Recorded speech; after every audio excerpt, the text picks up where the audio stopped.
And then once you learn to be selfish, you can learn to be selfless, Mm. right? You have to be selfish first so you can become selfless. Because if you can't help yourself, how are you going to help anybody else? You can't. It's not going to happen. It's not a thing. A lot of people are stuck there. Yeah. A lot of people are stuck there. We know that we don't align or um we know that we're not in support of like abundant greed where it's just like this it's just we know we don't agree with that. But then also we are not selfish enough on like the basics to where we're healthy. And so a lot of us are in this vicious cycle of we call ourselves giving and we call ourselves being, serving, but we're not we're essentially doing an empty, it's about like I'm pouring from this water bottle. There's nothing in there because we never take the time to go just the moment to go fill it back up. And then you can share, but you got to take that moment to go fill it back up. And just to to illustrate what the word selfish is like it's you need to be responsible with how you define that word. It is the selfishness is in like I know if it's Carter's morning routine, I'm probably not going to get him to answer the call. But he'll call me right back once he's, once you started your day. Um, and there are things that I do that it's those boundaries where that's the selfish that we're talking about. It's not you operate in a selfish state all every hour that you're awake. It's like, hey, let's set some boundaries to let's communicate some boundaries so that I can be selfish to build and to choose and to get myself, to have to put back what got poured out. And then once the bottle is full again or has enough in there for the day, then hey, I'm back to serving and you can actually serve, um, you actually can serve people instead of just distracting yourself by serving others. Because that is something that I'm guilty of. I've done it. Um, I've watched people, very important people to me, throughout my life do it as well. Um, it's it's also another one of those, um, fallacies of if we just call it serving, that's what it is. If we just call it a word, that's what it is. And so, um, that's the power that's really the power of the reflection is where you can actually take inventory of ask the question. Because if you are truly serving, then you have no issue answering the question. Because then you can go, "Am I serving?" If the answer is yes, then you can go, "How am I serving?" Then you can speak to it. Then you can go, "What am I serving?" You'll be able to answer. And then you can go, "Why am I serving?" And you'll have an answer. And then you'll go through the whole dialogue and you'll have answers and you won't ever have to stop because you'll always have an answer. But if you can't answer one of those blocks, that's when we sit and we pause and we take a moment and we unpack that because that's where the juice is. That's where we really, if you can't define who you're serving, why you're serving, how, the who, you say it all the time, the who, what, when, where, and why. If you cannot do that, it's okay, but that's where the juice is. Take, like, put value to that. Don't just and if you're distracted, you can't ever do that.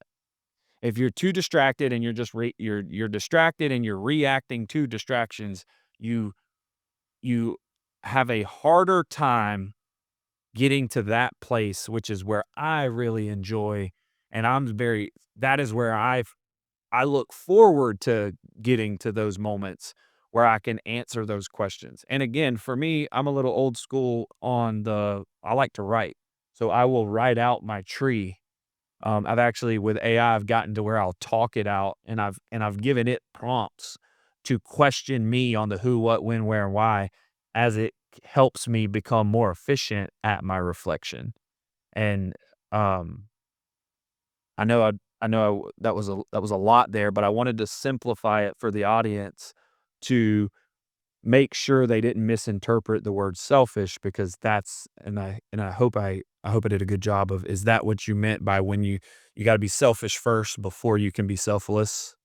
Yeah, that was a good bit of it, and then the other piece of being selfish is, uh, having proper, systems and processes with how you're going about it, having a systematic approach of being selfish, as far as making sure that, you know,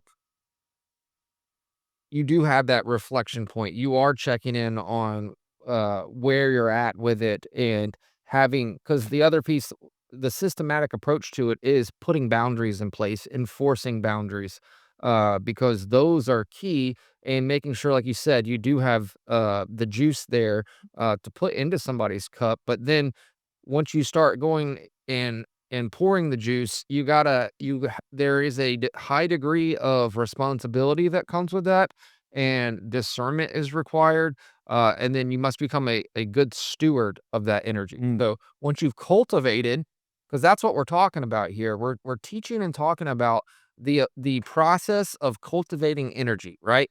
So what you eat, what you think, how you feel, how you move the energy, how regularly you do it, and then who you're surrounding yourself by, where you live, where you're at, all of that goes into your quality of energy, right?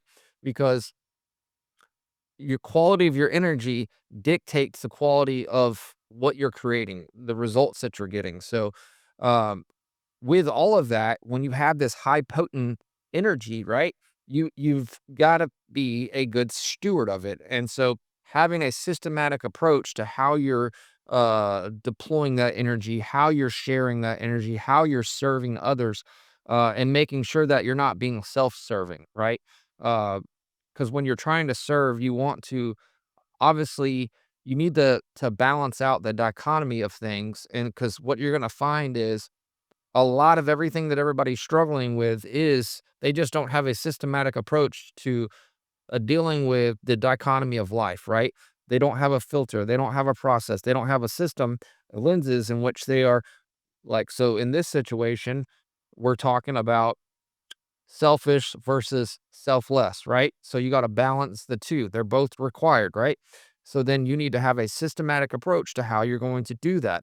And then as you're cultivating that energy and you want to share it because what goes out comes back, right? So you want to be able to be reciprocal with your energy, but not everybody should get your energy. There's people that are going to be energy vampires. There's going to people that want to siphon your energy, but they're not going to give back, right? And you must be responsible with that. You must make sure that they are also doing their part. And you have to make sure that you're not helping people because you want to feel validated. You want to feel special. You like, because a lot of times leaders will set things up to where everybody needs them, mhm. right? They're not empowering people. Well, that is self serving. Because in my opinion, if you're a great leader, then you are coaching, developing, and helping people to get to the point to where they don't need you. Yeah.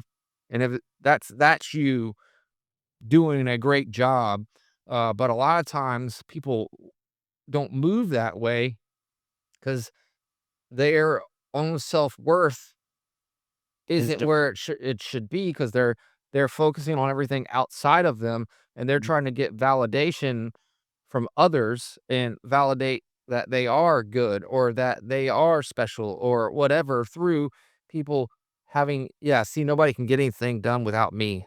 Right? yeah, I have like if I leave it's all going to fall apart, right? Sure, but I don't think that should be what we're focusing on because now we're putting focus towards dependency, right? And we don't that's not we want everybody to learn to be interdependent or independent of each other, right?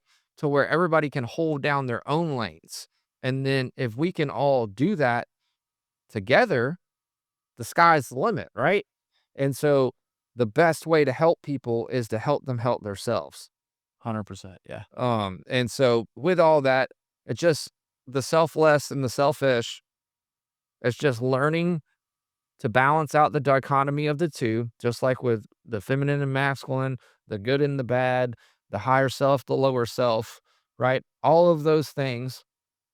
So just getting your processes down for how you're going to keep those in balance, having that lens, knowing that that's the goal, knowing that that's because that always helped me the most is just understanding why things happened and then understanding what it is that I'm trying to accomplish, right?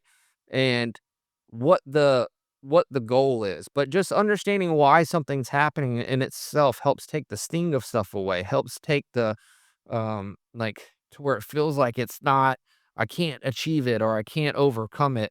Like, oh, okay, these are just counterweights and I just got to balance them out, right? And so bam, that's the target. That's what I'm trying to do. So that's going to help me be able to overcome this, and then I can settle into just finding the solution and then focusing on how well did I do this time? How much closer did I get to the target? Okay. And then you just keep repeating these processes. What you're going to find, it's all repeatable. It's just another one of those, right?